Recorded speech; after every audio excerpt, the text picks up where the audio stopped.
Hello everyone. मुझे उम्मीद है आप घर पर पढ़ाई कर रहे होंगे और आप मेरे प्रीवियस वीडियोस को देख भी रहे होंगे, ठीक है। So today we are going to start the topic that is structure of androecium और stamen. Okay, so in the previous video we had a discussion about the structure of flower where we talked about the four whorls: calyx, corolla, androecium and gynoecium. There we also discussed that which are the essential whorls and which are non-essential whorls. तो वहां हमने इस बात का पता लगाया that in the respect of sexual reproduction, ना बेटा चैप्टर ही sexual reproduction का है, sexual reproduction के कंसर्न में जो essential whorls हमारे पास आते हैं वो आते हैं androecium and gynoecium. That is why we are going to study them elaborately. Okay, so in today's video lecture we are going to have discussion about structure of androecium or stamen. Stamen or androecium, this is the male reproductive part of the flower, right? So just recall the structure. Here we are going to have an elaborate discussion of the structure of stamen or the male reproductive part or the stamen of the flower, right? So this is the structure of a stamen, right? Where this is an anther. This is a bilobed anther. Bilobed anther. Bi का मतलब होता है to, by का मतलब होता है to, lobe का मतलब होता है बेटा उभार, कोई उभरे हुए हिस्से को हम बोलते हैं लोब बोलते हैं. Lobe like this in this and these are the lobes, right? उभरे हुए हिस्से लोब कहलाते हैं. So this is the bilobed anther. nth word male के लिए आता है. That means here there will be production of the male reproductive units for the sexual reproduction, which are called as pollen grains. Further we have the broad discussion about that. So this is anther, which is placed on a long stalk that we call filament. What do we call it? Filament. Here also we call it filament, and this is in fact a stalk. एक डंडी है, एक stick है जिससे इसको stable किया गया है, इसको एक्सपोज किया गया है. एक्सपोज का मतलब एक ऊंची पोजीशन प्रोवाइड की गई है किसको?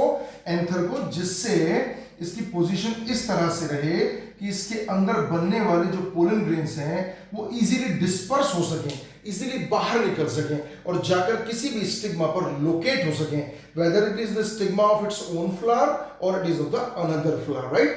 So this is the structure that we call anther, which is placed on a long stalk called filament. बेटा देखो इस filament का एक यूज और भी है ना? In this filament the vascular tissues are going on, or I can say that the conducting tissues are going on, which are providing water and nutrition to the anther and the developing structures inside. इसके अंदर जितने भी nutritions होंगे उनको provide करने के लिए, manufacture करने के लिए जो स्ट्रक्चर रिस्पॉन्सिबल है वो इसके अंदर से जाने वाले जाइलम और फ्लोएम प्लस जो मिनरल्स जा रहे हैं, वाटर जा रहे हैं, वो रिस्पॉन्सिबल होंगे, राइट? तो इस जगह को हम बोलते हैं, यहाँ पर जहां इससे जुड़ता है इसको बोलते हैं कनेक्टिव. बहुत सिंपल नाम है, क्या बोलते हैं? कनेक्टिव. वर्ड्स छोटे हैं, आप इसको लास्ट में जूम करके एक्सप्लोर कर लेना. तो इसको बोलते हैं connective, right? So this is the structure of what? स्टेमन. Anther और फिलामेंट मिलकर क्या बनाते हैं? स्टेमन बनाते हैं. तो this total structure is what about? स्टेमन, right? अब देखिए हमें क्या करना है, हम इसके अंदर घुसेंगे स्ट्रक्चर के, ठीक है ना? इसके अंदर घुसेंगे, फिर इसके अंदर, फिर इसके अंदर, और हमको इसका लार्ज व्यू देखना है, राइट? क्योंकि उसी से हमें सीखना है आगे चल के. एक बात आप ध्यान रखिएगा, इस एंथर के अंदर क्या बनने वाला है? पोलन ग्रेन बनने वाला है.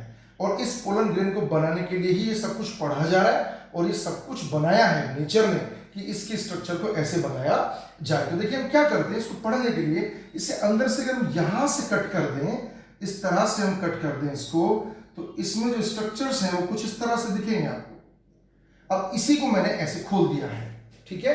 So again this is filament stock, this is anther. Again you can understand. Now here the chambers which is being observed, जो अंदर चैम्बर आपको नजर आ रहे हैं, इस चैम्बर को हम बोलेंगे पोलन सैक. क्या बोलेंगे बेटा? Pollen sac. सैक का मतलब होता है बैग. सैक का मतलब क्या होता है? Bag, which is going to contain what? Pollens. That is called as pollen sac. So you can see there are 4 pollen sacs, 4 pollen chambers 4 pollen sacs, 4 pollen chambers that will contain the pollen grains going to be formed further. जो pollen grains बनने वाले हैं आने वाले समय में, उनको जहां पर बनाया जाएगा वो जगह कौन सी रहेगी? पोलन सैक रहेगा या पोलन चैम्बर रहेगा, या आने वाले समय में हम इसको माइक्रोस्पोरेंजियम भी अभी बोलेंगे। अभी मैं नाम यूज नहीं कर रहा हूं, जब हम इसका एलेबोरेट व्यू निकालेंगे तब हम इसको बोलेंगे microsporangium, right? So there are 4 microsporangia, 1 2 3 4। Later on we are going to have the broad study of this inner structure. अभी तक आपको यहां पे ये समझना चाहिए कि ये स्ट्रक्चर है मेल रिप्रोडक्टिव पार्ट की। किसकी?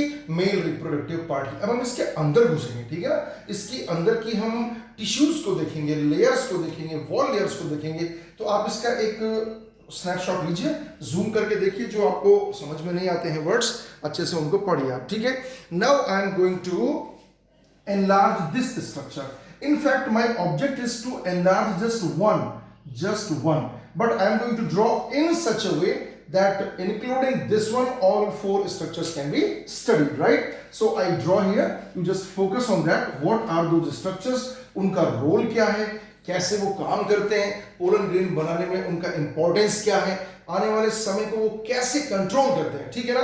देखिए, स्ट्रक्चर का ऑब्जेक्ट क्या है? इस पूरे स्ट्रक्चर का ऑब्जेक्ट क्या है? पोलन ग्रेन को फॉर्म करना, उसको नरिश करना, उसे इस तरीके से प्रोटेक्ट करके रखना कि आने वाले समय में पोलन ग्रेन अच्छे से बन सके और वहां से डिस्पर्स हो सके, ठीक है? तो देखिए क्या होता है, क्या स्ट्रक्चर होती है, मैं इसको बताता हूं। मैं आपके सामने इसलिए बना रहा हूं इसको कि आप भी सीखें कि कैसे बनती हैं structures.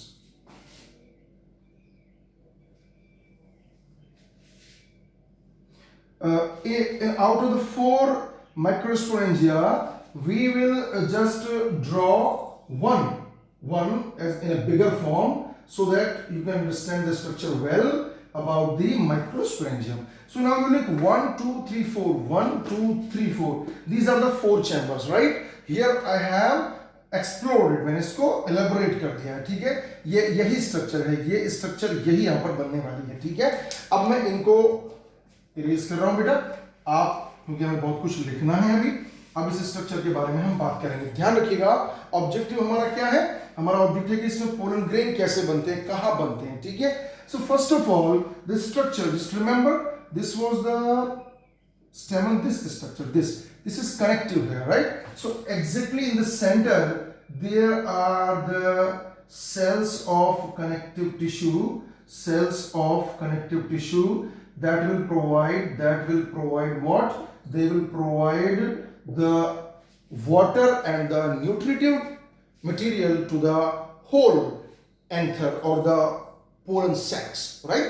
Now we move on to the different layers, different tissues of the microsporangium or the total pollen chamber, or you can say anther, ठीक है? देखो बेटा क्या होगा, इन सबके अंदर यहां पर होता है, सब में ऐसा होगा, ठीक है? मैं एक में बना रहा हूं, ये होता है sporogenous tissue. Try to understand, sporogenous tissue, genus tissue which is going to generate क्या जनरेट करने जा रहा है? स्पोर क्या? स्पोरोजीनस टिश्यू, ठीक है? तो इसके और इसके बीच में ये जो है, यहां तक है बेटा वॉल लेयर्स। क्या है? वॉल लेयर्स हैं, दीवारें हैं, प्रोटेक्टिव लेयर्स हैं, ऐसी लेयर्स हैं जो इस पूरे एंथर को या माइक्रोस्पोरेंजियम को प्रोटेक्ट करके रखती हैं। ध्यान रखिएगा, स्पोरोजीनस टिश्यू का काम क्या है? स्पोरोजीनस टिश्यू इन फ्यूचर बनाएगा पोलन ग्रेन्स। क्या बनाएगा? Pollen grains. ध्यान रखिएगा, मैं आपसे थोड़ी सी एडवांस बात भी करता चल रहा हूं। इस एडवांस बात को करने का रीजन है कि आपके दिमाग में लिंक क्रिएट हो कि फर्दर स्टडी का ये रोल रहेगा, ठीक है? So now I am going to talk about these 4 wall layers. Remember what we are studying? This is the structure of anther, or we are going to study the microsporangium, right? So we are going to study this from outer to inside. First we will be talking about the 4 wall layers. 4 wall layers, right? Out of these 4 wall layers, I write first of all, first one is the epidermis. Second one is the endothecium, third one middle layers, and fourth one tapetum. Very important layer, endodermis, epidermis, endothecium, middle layers, and then tapetum. Each layer has its own importance, its own role. Now we move on further and एक एक करके हम इसको देखेंगे, हर layer कैसे set होती है, कैसे अरेंज होती है, उसका रोल क्या होता है। ठीक है बेटा, तो देखिए अब हर चीज का अपना रोल नेचर ने बनाया है। सबसे पहले यहां पर होती हैं epidermal layers, the outermost layer, this is the epidermal layer, single layer. Epidermal layer is a single layer, right? Epidermal layer is a single layer. This is epidermal layer, this is single layer. Protective layer in itself, it is a protective layer. अपने आप में ये protection provide करती है, ठीक है? Protection provide करती है। इसके बाद आती है endothecium, very important layer again, but the cells are radially arranged. कैसे अरेंज होते हैं? रेडियली अरेंज्ड होते हैं। सेल्स कैसे अरेंज होते हैं? रेडियली अरेंज्ड होते हैं। देखिए हम बनाने की कोशिश करते हैं, आप इसी तरह से ड्रॉ करेंगे और ड्रॉ करने के बाद आपकी बात समझ में भी आएगी। ये है एंडोथीशियम की लेयर। कौन सी लेयर? एंडोथीशियम की layer, endothecium, this is endothecium, endothecium. आप मैं दोबारा यहां से आपको लेबलिंग भी कर देता हूं। This is the first outer most layer called epidermis, which is protective in function. Then after the second layer is about what? That is endothecium, endothecium, which are radial cells, radially arranged cells. Important fact आपको बताता हूं जो किताब में नहीं है, वो ये है कि इन सेल्स के बीच में एक लेयर होती है, सबके बीच में लेयर होती है जिसे बोलते हैं कैलोज लेयर। क्या बोलते हैं? Callose layer. कैलोज शुगर है, ओज का मतलब होता है शुगर का कार्बोहाइड्रेट, ठीक है? थोड़ा सा बीच में जानकारी ले लेते हैं हम। क्या कार्बोहाइड्रेट्स जो शुगर होते हैं, glucose, galactose, sucrose, fructose, number of hair, the cellulose, again the callose. Callose एक शुगर है, ये कार्बोहाइड्रेट है जो प्लांट को डिफरेंट रोल्स प्ले करती है, ठीक है बेटा? इसके बाद first layer was the outermost epidermis, then after endothecium, then after we are moving on to the middle layers, right? Middle layers are 3 to 4 layers. These are 3 to 4 layers, 3 से 4 layer लगभग ये होती हैं, और ये 3 से 4 लेयर पेरेन्काइमेटस सेल्स हैं। पेरेन्काइमेटस sales हैं, लूजली अरेंज होती हैं। पेरेन्काइमेटस सेल्स हैं, लूजली अरेंज होती हैं। इन सबका अपना अपना रोल है बेटा, सबका अपना अपना रोल है। These are loosely arranged cells. They can be 3 to 4 layers, right? This is the third layer. What we call it? We call it what? Middle layers, right? These are middle layers. Middle layers. These are 3 to 4 in number, right? 3 to 4 in number. So what was the topmost layer? Epidermis. Then after endothecium, single layers both. Then after we have what? Middle layers. They are 3 to 4 in numbers. बेटा ध्यान रखिएगा कि यहाँ पर इन सब में होती हैं फाइब्रस थिकनिंग्स होती हैं। क्या होती हैं? फाइब्रस थिकनिंग्स होती हैं। फाइब्रस थिकनिंग्स को मैं थोड़ा सा इस तरीके से डेजिग्नेट कर देता हूं जिससे आप समझ पाए। यहां नहीं होती हैं, ध्यान रखिए, यहां नहीं होती। इसके पीछे क्या लॉजिक है ये मैं आपको बताऊंगा। यहां पर नहीं होती। ये जो नॉच आप देख रहे हैं, ये नॉच, इसको बोलते हैं स्टोमियम। क्या बोलते हैं इसको? स्टोमियम। स्टोमा वर्ड का मतलब होता है माउथ। इसका मतलब कोई रोल प्ले होने जा रहा है, ठीक है ना? स्टोमा वर्ड का मतलब होता है माउथ, यहां से कुछ होगा। वेट करिए, मैं आपको बताऊंगा इसका रोल क्या है, ठीक है? तो सबसे पहले हम बात करते हैं सबसे outermost layer epidermis, then after endothecium, then after middle layers. ये सारी लेयर्स के बीच में होती हैं फाइब्रस थिकनिंग्स। जब पोलन ग्रेन्स मैच्योर होते हैं, उनको एंथर से बाहर निकलना है, ठीक है? आप कल्पना करिए, इमेजिनेशन करिए, ये है क्या आपका? ये है एंथर। यहां पर पोलन ग्रेन बनेगा और इस पोलन ग्रेन को बाहर निकालने के लिए इस वॉल लेयर को बर्स्ट होना होता है, फटना होता है, और ये पोलन ग्रेन्स बाहर निकलेंगे। कैसे? क्या इतनी आसान बात है? नहीं, इसके लिए नेचर ने उनके अंदर फैसिलिटेशन दिया है। क्या? यहां पर फाइब्रस थिकनिंग्स नहीं होती हैं। Absence of the fibrous thickenings here at this area that we call stomium, और ये ही वो डेलिकेट पार्ट है, वो सॉफ्ट पार्ट है जो डेहिस्केंस में काम आता है, फटने में काम आता है, बर्स्टिंग में काम आता है, और आसानी से पोलन ग्रेन्स यहां से बाहर निकल के आ जाते हैं बेटा, ठीक है? इसके बाद आती है the most important layer that we call tapetum. Tapetum दुनिया में सबको खाना पसंद है, सबको खाना पसंद है, खाने के बिना कोई जी भी नहीं सकता है, भोजन चाहिए, न्यूट्रिशन चाहिए। तो वो कहां से आएगा? क्या बनाने चले थे? एंकर के अंदर बनता क्या है? Microspore, pollen grain. उनको क्या चाहिए? भोजन चाहिए। अच्छा भोजन चाहिए। भोजन मिलेगा कैसे? So this tapetum is going to play a very very important role in the life of microspores और इन द पोलन ग्रेन्स। समझने की बात यहां पर यह आती है कि जो टेपिटम होता है, क्या वो सिर्फ न्यूट्रिशन का रोल प्ले करता है? ना, इसके बहुत सारे ऐसे रोल हैं। You will be surprised when you will get the information about that. हम उन सबको डिस्कस करेंगे। टेपिटम का रोल क्या है पोलन ग्रेन्स की लाइफ में या प्लांट की लाइफ में, ठीक है। Now we are moving on to the fourth layer, that is tapetum. बेटा देखो, टेपिटम की जो सेल्स होती हैं वो पिरामिडल शेप की होती हैं, पिरामिड शेप होता है उनका, और वो इस तरीके से सर्कुलरली अरेंज हो जाती है। तो मैं उनको बनाने की कोशिश करता हूं। ये आप मान के चलें, ये स्ट्रक्चर बन रही है। अब आप समझना, देखो ये स्ट्रक्चर को मैं यहां लेके आया हूं, ठीक है। ये इसके अंदर स्पोरोजेनस होगा, लेकिन अगर हम पिरामिडल सेल्स की बात करें तो देखिए इस तरह से अरेंज होती हैं।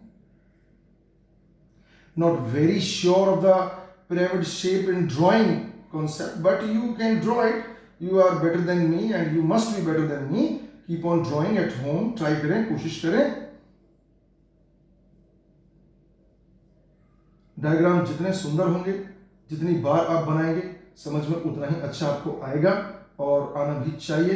प्रैक्टिस करें, घर पे पूरा समय आपके पास है। So this is the fourth layer that we call tapetum. What we call it? Tapetum. Tapetum, इसके अंदर क्या होगा? इसके अंदर क्या होगा? Guess what is that? Sporogenous tissue. कैसा टिश्यू होगा? Sporogenous tissue. मैं लिख देता हूं, आपको याद रहेगा। इसके अंदर है sporogenous tissue which is going to form what? Pollen grains. क्या बनाने जा रहा है? पोलन ग्रेन्स बनाने जा रहा है। तो बेटा थोड़ा सा फिर से रिकॉल करिए। सबसे बाहर कौन सी लेयर थी? एपिडर्मिस। के बाद कौन है? एंडोथीशियम। के बाद कौन आया? Middle layers. के बाद सबसे अंदर की लेयर कौन सी आती है? टेपिटम। कौन सी लेयर आती है?